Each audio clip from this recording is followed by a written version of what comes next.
la bonomía de este contacto. Su excelencia el embajador de Venezuela con nosotros.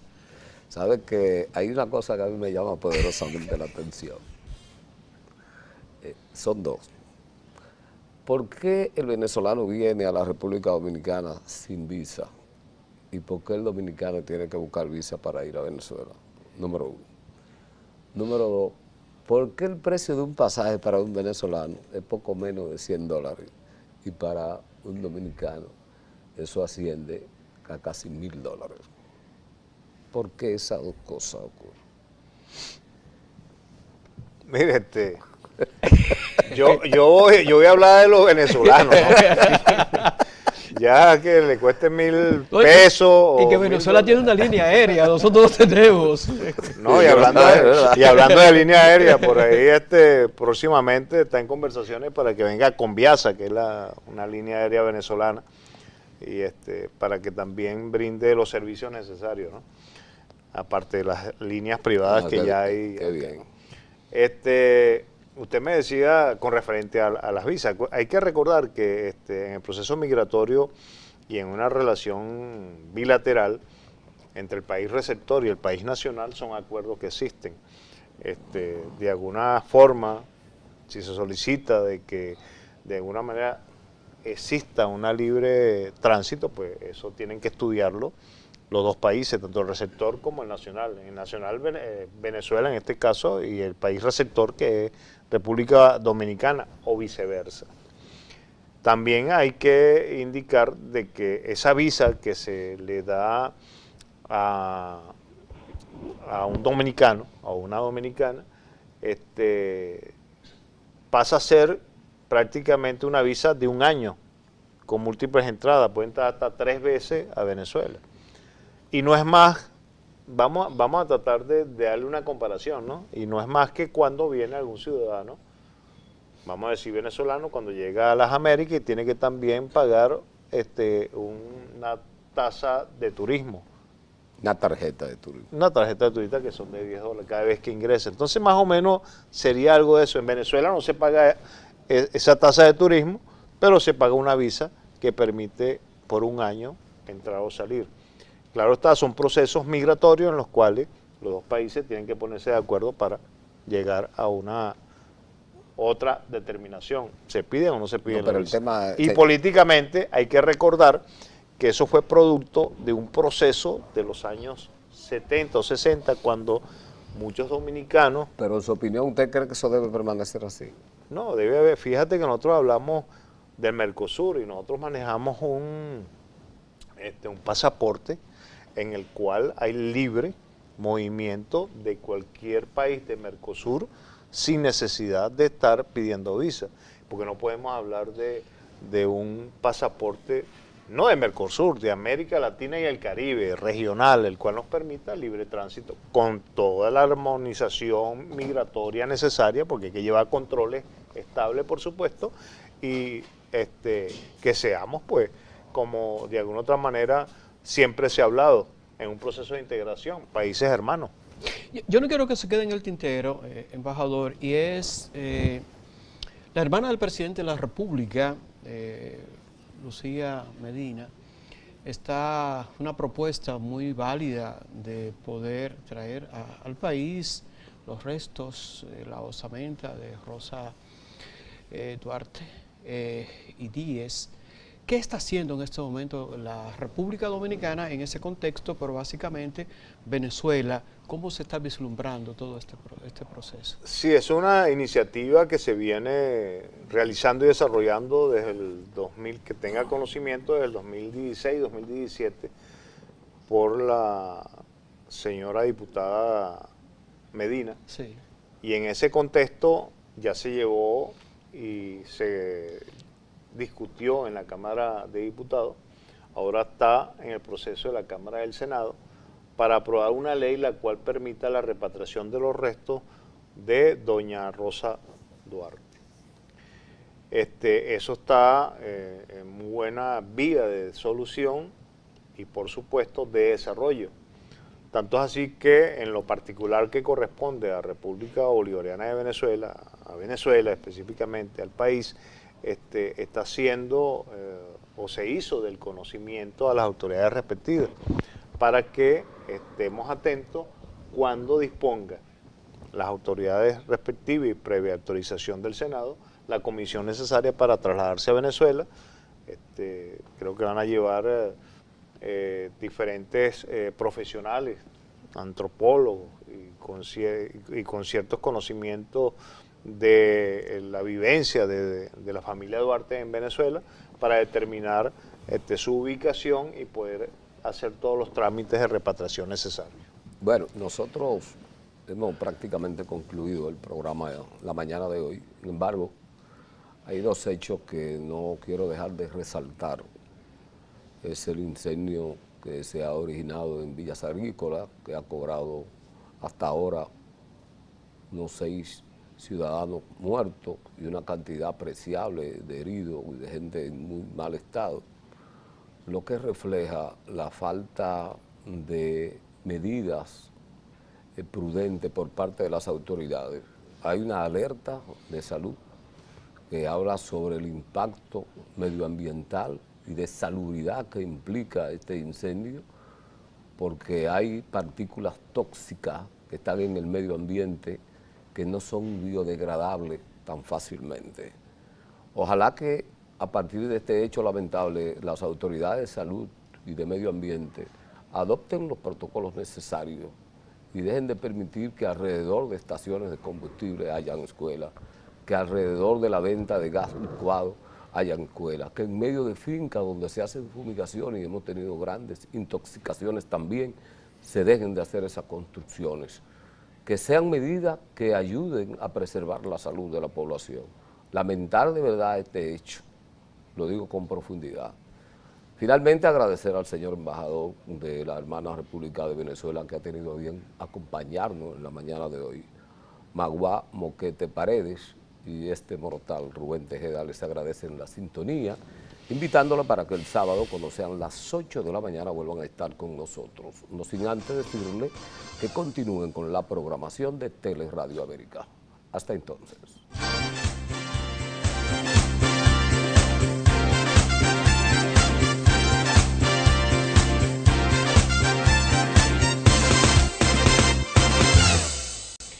Gracias a todos ustedes por mantener este contacto con nosotros. Estamos conversando en esta mañana con Su Excelencia el Embajador de la República Bolivariana de Venezuela, conversando sobre temas no necesariamente dentro del marco de la política interna venezolana, sino algunos aspectos que son íntegros a lo que es la política internacional. Su Excelencia, ¿es válido poder determinar que Venezuela es una gran nación sudamericana, con unas convicciones extremadamente económicas en términos de lo que es su plataforma petrolera?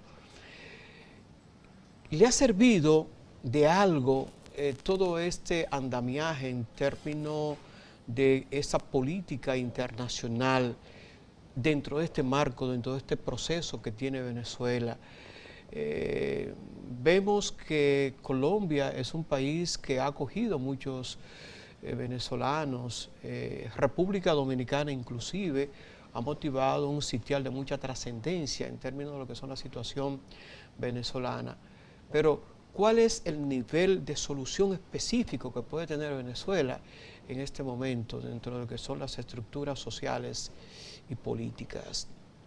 Sí, con referente a dar una respuesta a la solución de los problemas, tenemos que ir desde el punto de vista inicial, que es lo económico.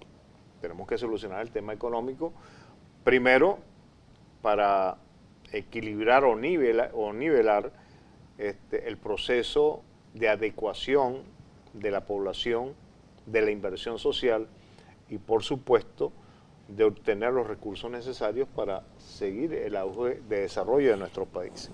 Por eso es que estamos hablando de una importancia en la cual tienen que contribuir el aparato privado con el aparato nacional o de gobierno para desarrollar las estructuras económicas en beneficio de la población. Ese es el principal elemento. Y desde el punto de vista político, que es aceptarnos como somos, desde el punto de vista de nuestra idiosincrasia y por supuesto ideología.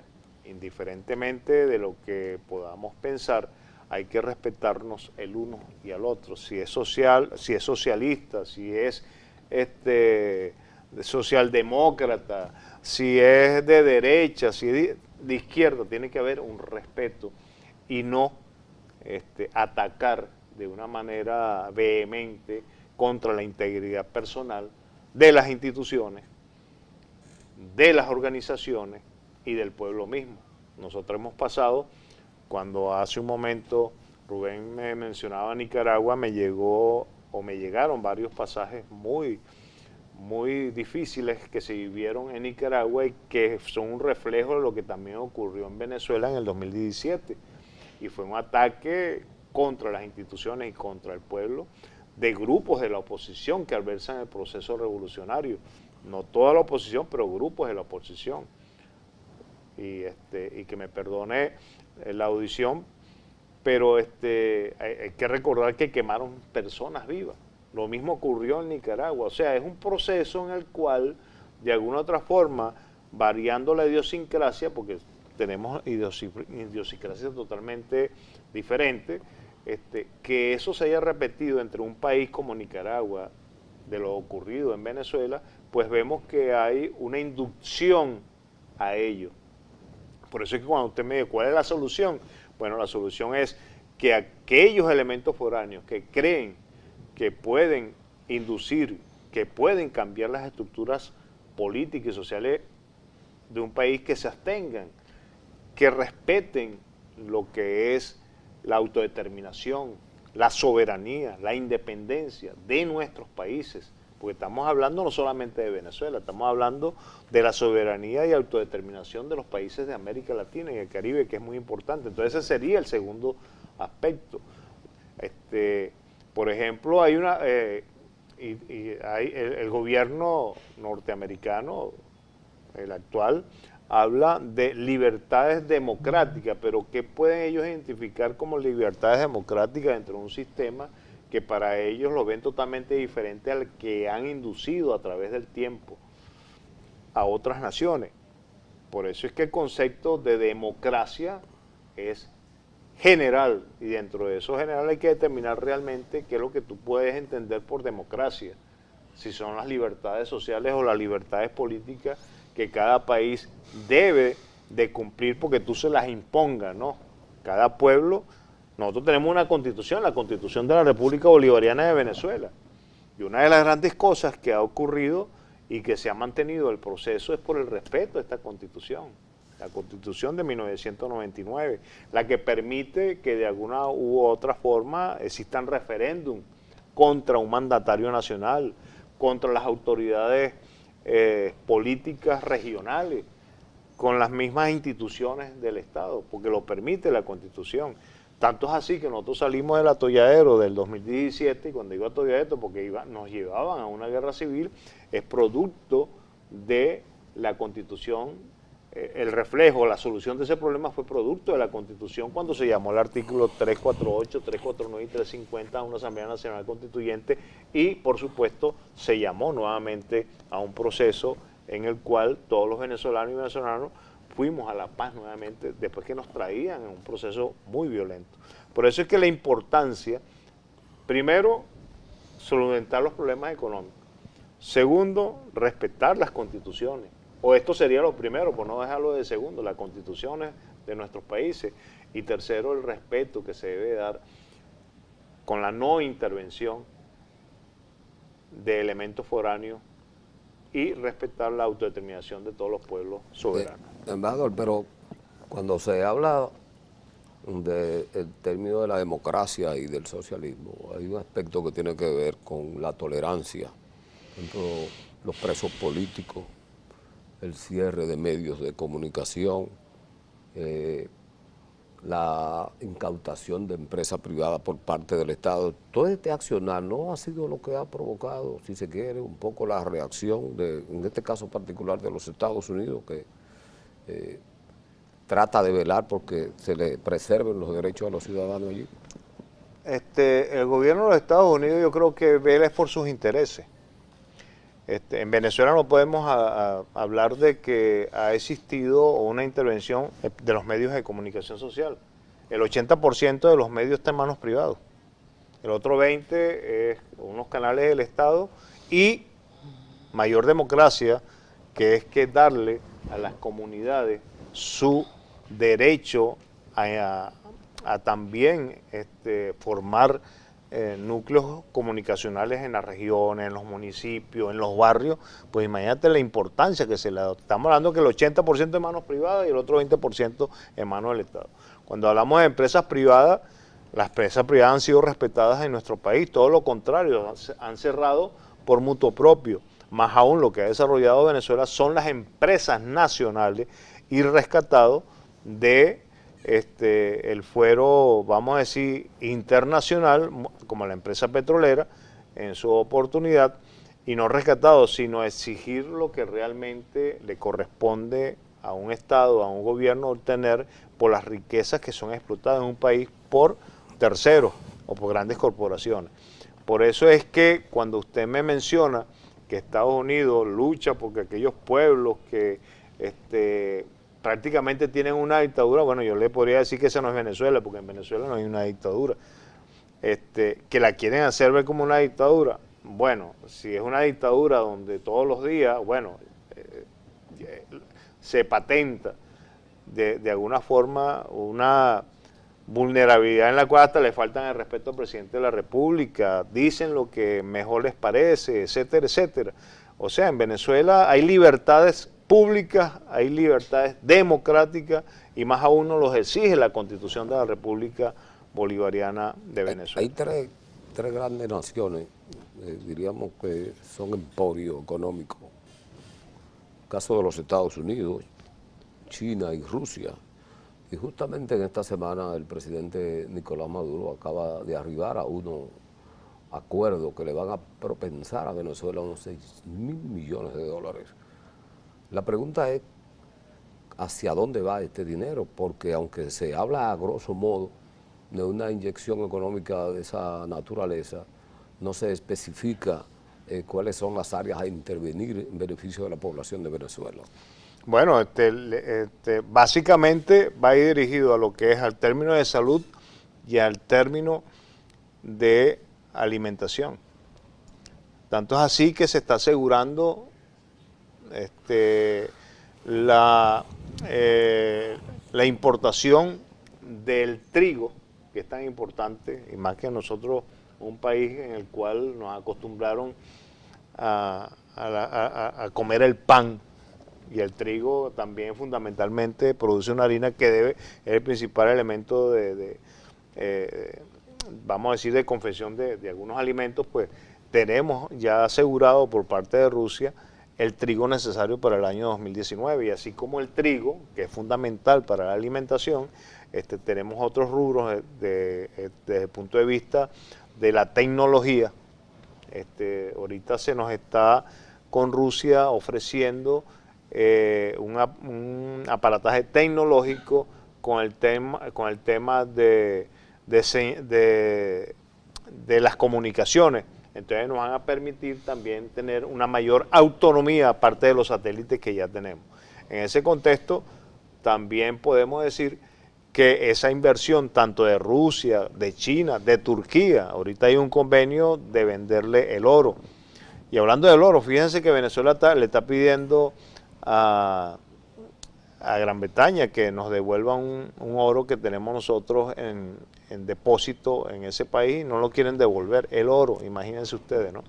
Entonces, todo por algunos temores, a lo mejor, viendo para el norte, mira, le devuelvo el oro, no se lo devuelvo. Entonces, no estamos hablando de dólares, estamos hablando de oro, y todavía con todo y eso no nos quieren devolver ese preciado metal que es tan importante para poder mantener no solamente la economía, sino la estabilidad de nuestro país.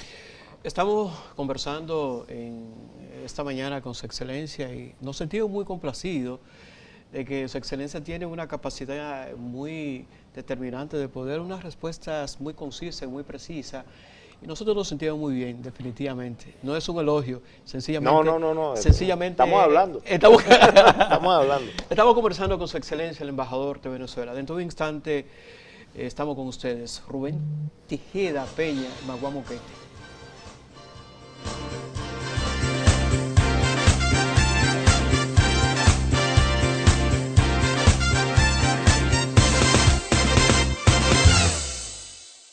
La bonomía de este contacto, Su Excelencia el Embajador de Venezuela con nosotros.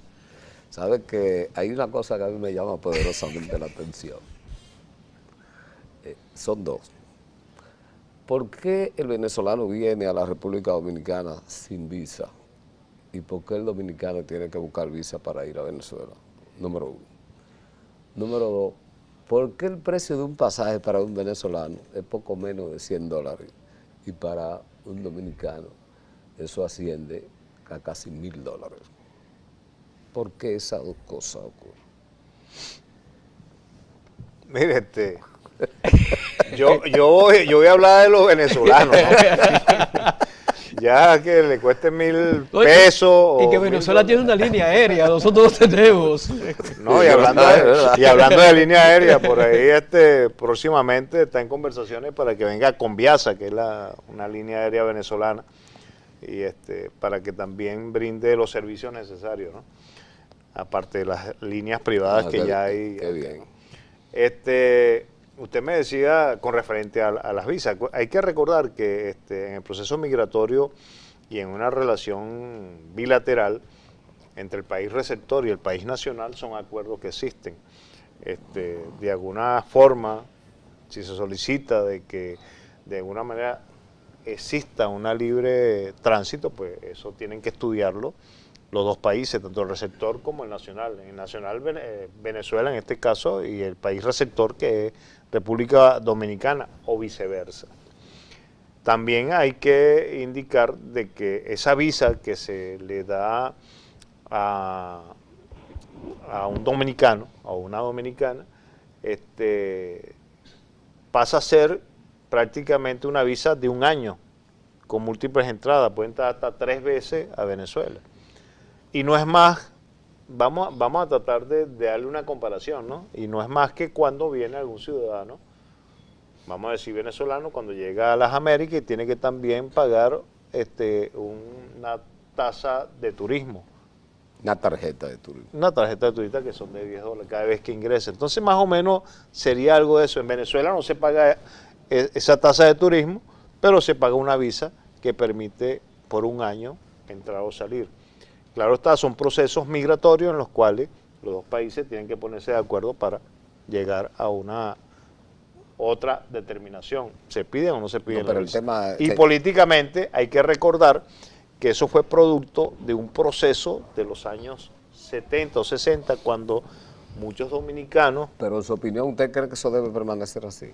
No, debe haber. Fíjate que nosotros hablamos del Mercosur y nosotros manejamos un pasaporte en el cual hay libre movimiento de cualquier país de Mercosur sin necesidad de estar pidiendo visa, porque no podemos hablar de un pasaporte, no de Mercosur, de América Latina y el Caribe, regional, el cual nos permita libre tránsito, con toda la armonización migratoria necesaria, porque hay que llevar controles estables, por supuesto, y que seamos, pues, como de alguna otra manera siempre se ha hablado, en un proceso de integración, países hermanos.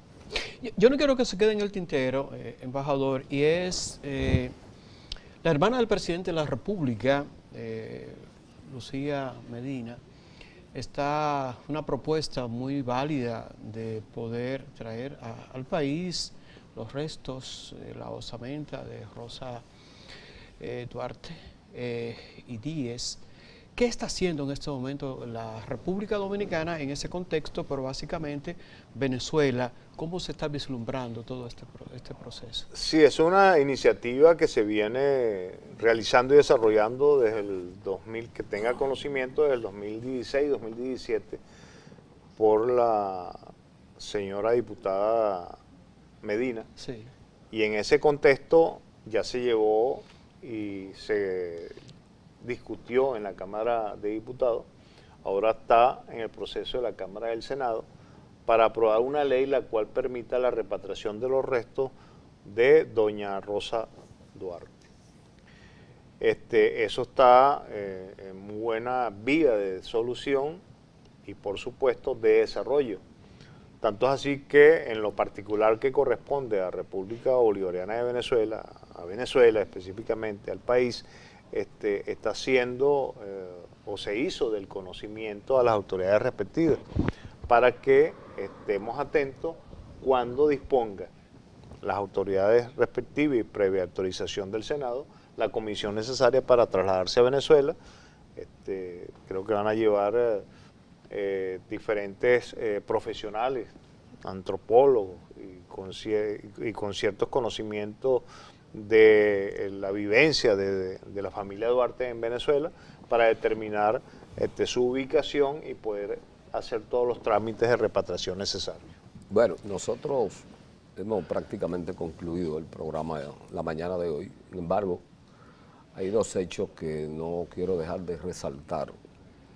Es el incendio que se ha originado en Villas Agrícolas, que ha cobrado hasta ahora unos 6 ciudadanos muertos y una cantidad apreciable de heridos y de gente en muy mal estado, lo que refleja la falta de medidas prudentes por parte de las autoridades.